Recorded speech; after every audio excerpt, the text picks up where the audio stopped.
Yo guys, it's Stoic. We just thought we'd break down some of my songs today on Days Awake EP. I hope you enjoy. This is with my producer Pascal Magdinier. Did I say that right? You did, right for this once. time? For the first time in a year, you said it correctly. I got it wrong on the radio when it actually mattered, but here we are. Not that I hold grudges or anything like that. Nah, but, I mean, but it's been a year. I just want to say. I bet you probably buried some tracks deep in my music, just telling me how much. Subliminal things going on. If you play them backwards, you'll hear exactly what I think. So there we go. Right. So Days Awake. That was jump straight in. Yeah, man. I love this song. I think my favourite part about it was Carlos's guitar. You know, that £30 nylon that we that was in the attic. The one that I went and dug out. Yeah, man. Yeah, it's weird. Like we tried all these expensive guitars, and it ended up being that £30 nylon guitar sounded the best. So for sure. Yeah. What can you do? Not a great deal. Well, we did what we could. But I seem to think this was the first track I heard of yours. I think it's the first one that Carl played me that you put down at the studio with a kind of guide. But it sounded great despite not sounding great. Do you know what I mean? Yeah, the song was there. It was just the song was there, and needed to polish a turd. Exactly. You can polish a turd. Well, you can't. Well, what's the saying? You can't polish a turd, but you can roll it in glitter. Yeah, that's the one. But I think we did far more than that in the end. I think. Hope so. Yeah, man.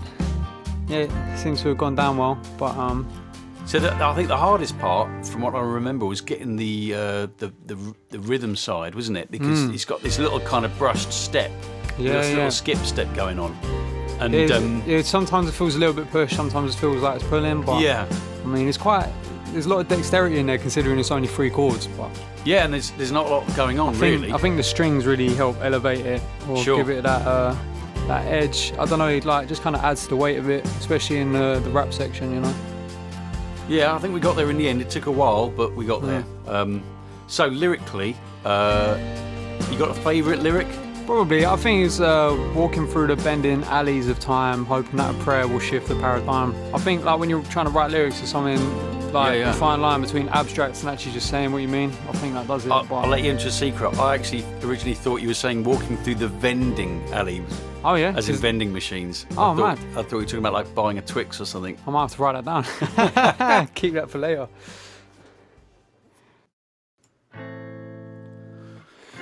Yeah, man. Riding Road, Oasis. Yeah, I love this song. Which one was your favourite song on the EP?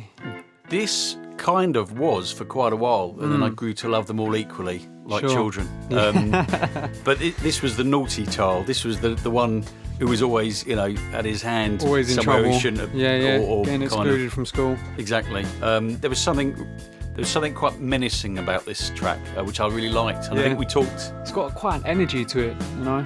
I think like this will be my favourite to play live for sure.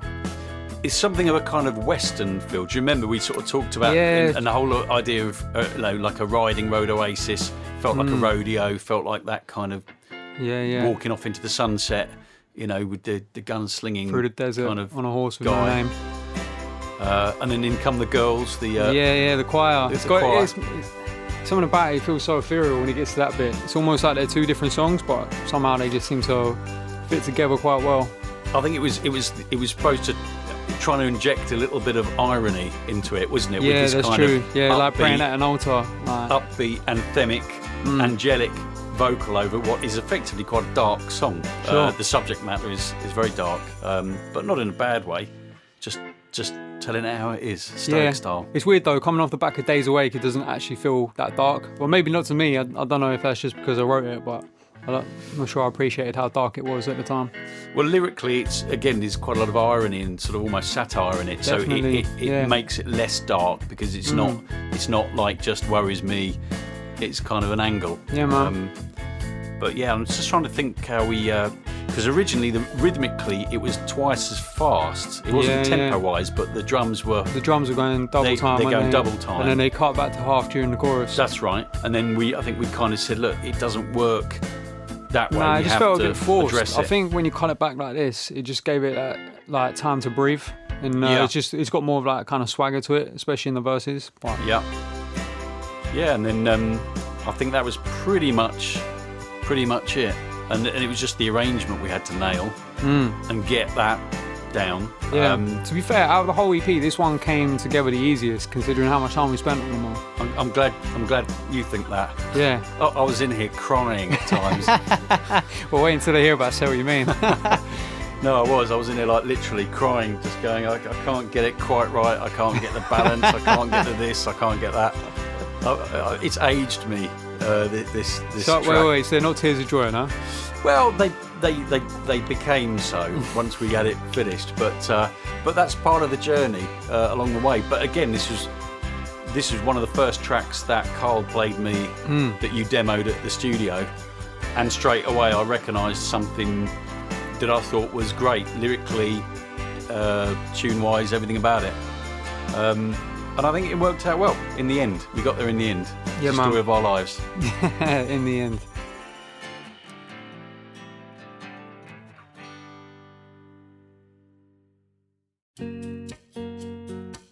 Say What You Mean. Mate, I don't even know where to start with this one.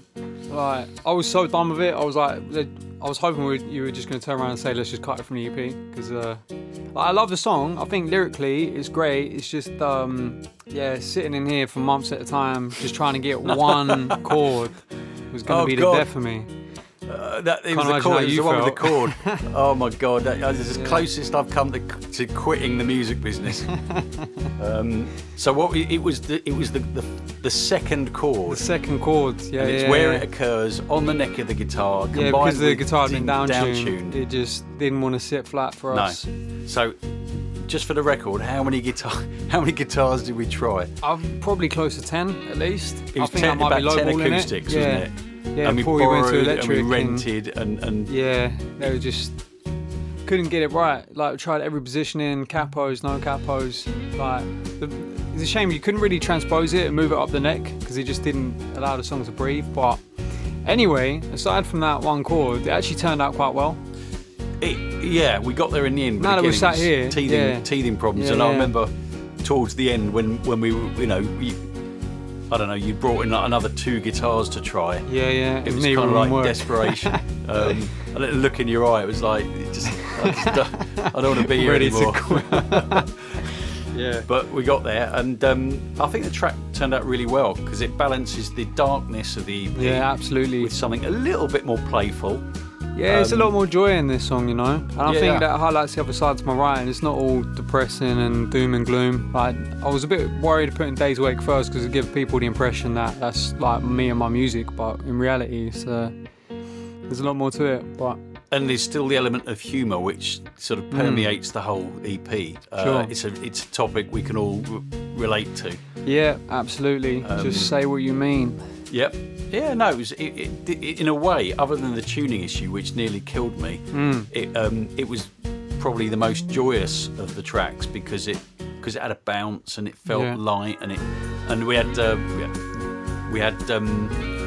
who did we have? We had Sarah Jury. Who's a well-known slide player, to just bring a little bit of comes in, just puts 2 notes down. Like, 2 notes. Wait, yeah.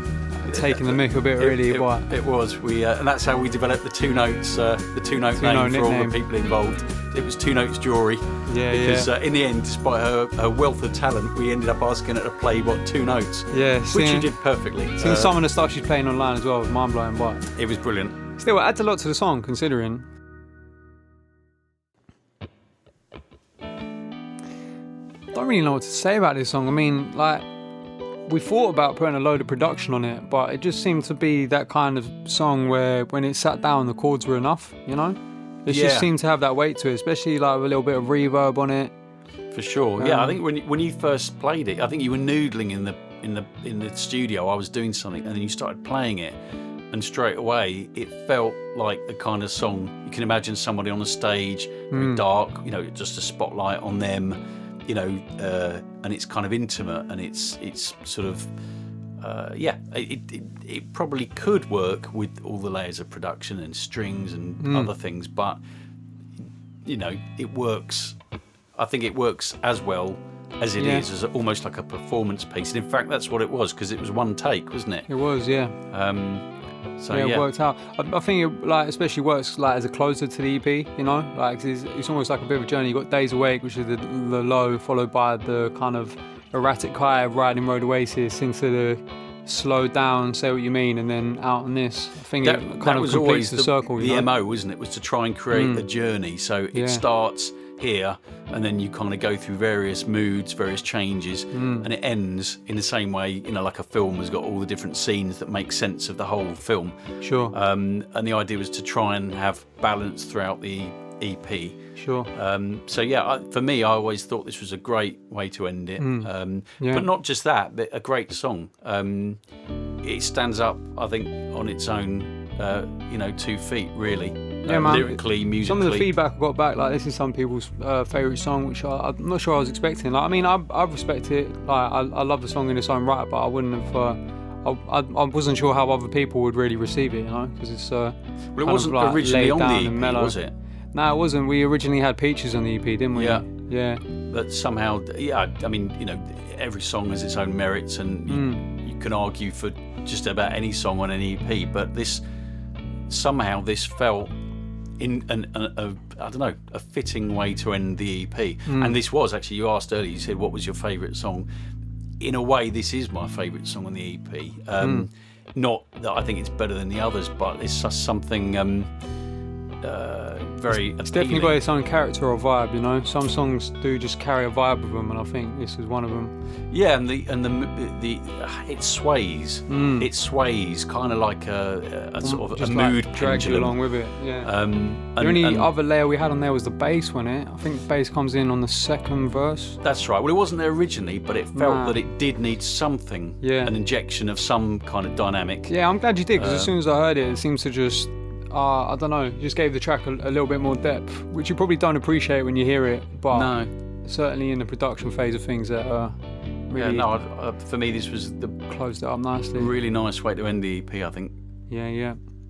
And that is Stoic Sessions Podcast, Episode 1. You can tune in next time for more ramblings. I hope you take care. See you soon.